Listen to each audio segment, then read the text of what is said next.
Now, your forecast first from KARK4, your weather authority.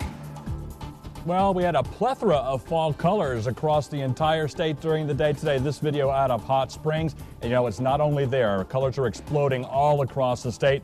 But we're missing the fall weather. That's on the way. Ahead of it, though, we see the risk of severe weather. That'll be developing by later on tomorrow. We'll have all the details. But first, KARK4 News at 6 starts now.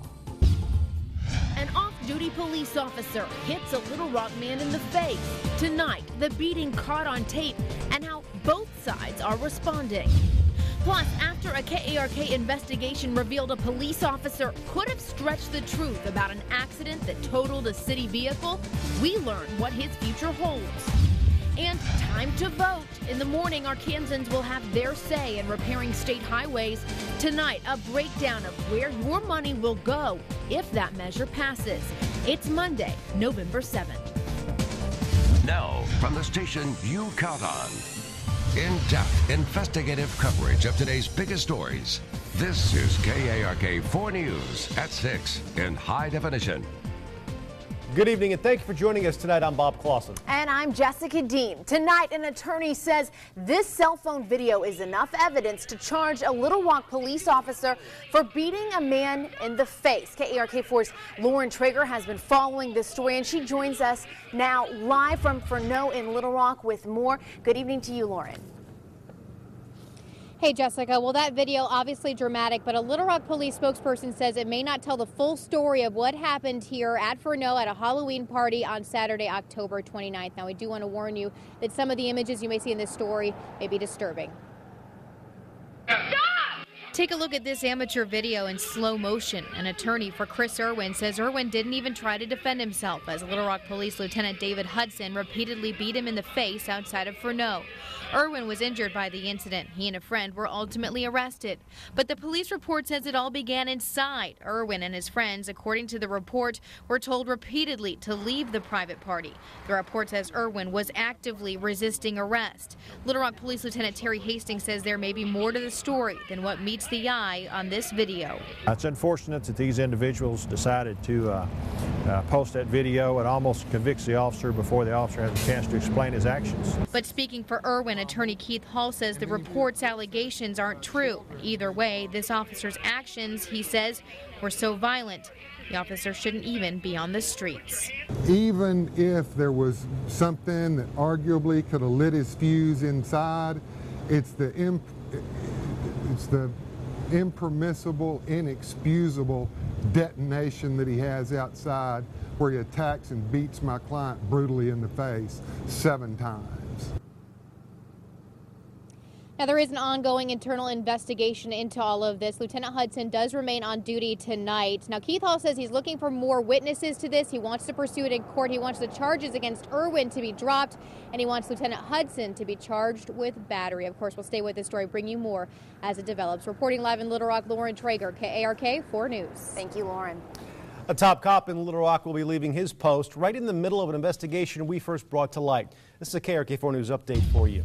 Today, we obtained a copy of a memo saying Assistant Chief Carlos Corbin would be retiring. You may recall we told you about an accident Corbin was in early last month. He claimed he was hit by an SUV, but a crash scene investigator says he actually hit a tree. His city-owned vehicle was totaled. Insurance has already been paid out on it. The investigation into the matter, we're told, remains ongoing. Corbin's last day will be December 1st, 2011. 2 Pulaski County Sheriff's deputies couldn't stop a stolen tractor-trailer rig this morning even after shooting at it. Deputies found the rig unoccupied after chasing it, then losing it in the 4500 block of Neely Road. The sheriff's office says shortly before finding it on Neely Road, the driver backed into a patrol car, then ran another. Here's a look at the damage that the big rig caused to the deputy's car. Take a look at that. Smashed. One deputy shot at the rig trying to stop it. It couldn't, and both deputies couldn't follow. You see why right there. Now, if you have any information on who was driving that rig, call police. A Garland County woman sitting behind bars tonight charged with 3 counts of animal cruelty. A 2-year investigation led to the arrest of 59-year-old Pam Thomas, the owner of Happy Times Kennel, also previously known as Rainbow Kennel and Spa City Pets. The puppy mill bust happened today in Hot Springs on Barbershop Drive. KARK4's Melissa Seamus was there, and she joins us now live with the latest. Hi, Melissa. Hi, Jessica. Roughly 200 dogs were rescued today, a lot of them sick, some even found dead on that property. Now, we know that the American Society for the Prevention of Cruelty to Animals was called in today by the Garland County Sheriff's Department to rescue those dogs. The majority found small breeds like Chihuahuas, Terriers, and Dachshunds. The warrant to search the property and the subsequent arrest of Pam Thomas comes after a 2-year investigation after allegations of health issues involving the dog surfaced in 2009. She was given a citation on 100 counts for violating the Arkansas Rabies Act, but most of those charges were dropped. That incident, however, paved the way for this new arrest. That was the beginning of this. From that point, several other people over the next 2 years filed reports, complaints, and voiced concerns over what was going on. There are several animals that appear to be sick. There are deceased animals. And right now, a temporary shelter has been set up to take care of these animals with the goal, of course, to get them adopted. Meanwhile, Thomas could still face additional charges as this is an ongoing investigation. Bob? All right, Melissa, thanks very much. And a potential case of animal cruelty in Lono County. That's where a stray dog survived after being shot 3 times. But as KARK4's Adam Rodriguez tells us, you'd hardly know it by just looking at him today. Where there's a will, there's a way. He's awesome. He really is sweet. We did a lot of stuff to him, and he didn't mind. Veterinary doctor Teresa Durham says Will is her miracle patient. The 70-pound lab mix, by all accounts, should be dead, not begging for treats. Wait, that's good. How did this dog survive? Grace of God.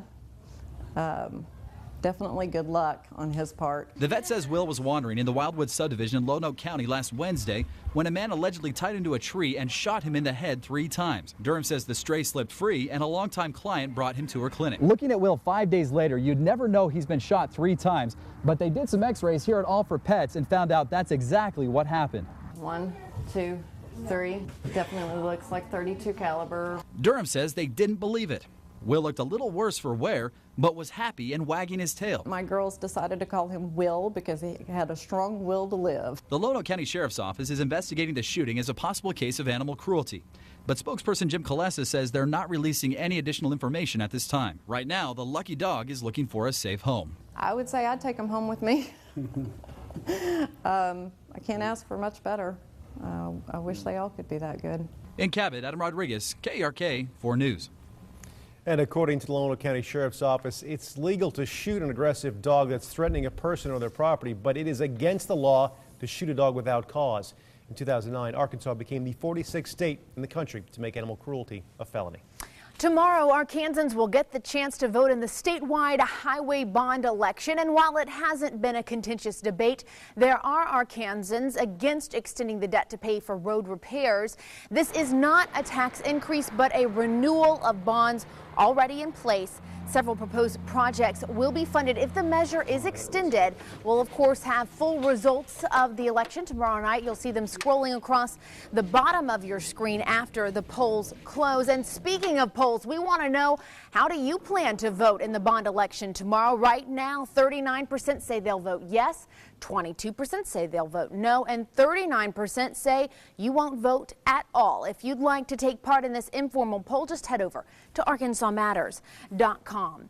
And if you live in North Little Rock, you will also be deciding on whether or not to raise the city's sales tax by 1 penny. We will have those results as well tomorrow night. Could a possible new tax be in the future for the city of Cabot? Right now, talks are underway to bring a community center to the area. The proposal, when complete, would go to the city council. The cost, $17 million. The city's Parks and Rec Commission is looking into different funding options, including a penny sales tax that would raise nearly $4 million a year. And still ahead tonight, taking back drugs. It's the focus for law enforcement numerous times throughout the year. But does the Take Back program work? See just how many pills they've gotten off Arkansas streets. That's coming up. I'm Jason Snavely, coming up with sports. The big question around Hog Nation today, how do you knock off a top 10 team and drop in the BCS standings? My recommendation, don't think about it too much. It'll make your head hurt. But probably not as much as this guy's. is hurting right about now. Houston Nutt saying goodbye to yet another SEC program. Details next.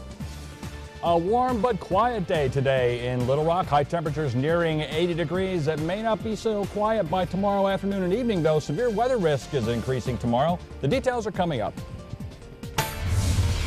You're watching KARK 4 News at 6 with Bob Clausen, Jessica Dean, Chief Meteorologist Keith Monahan, and Sports with Carrie O'Hara.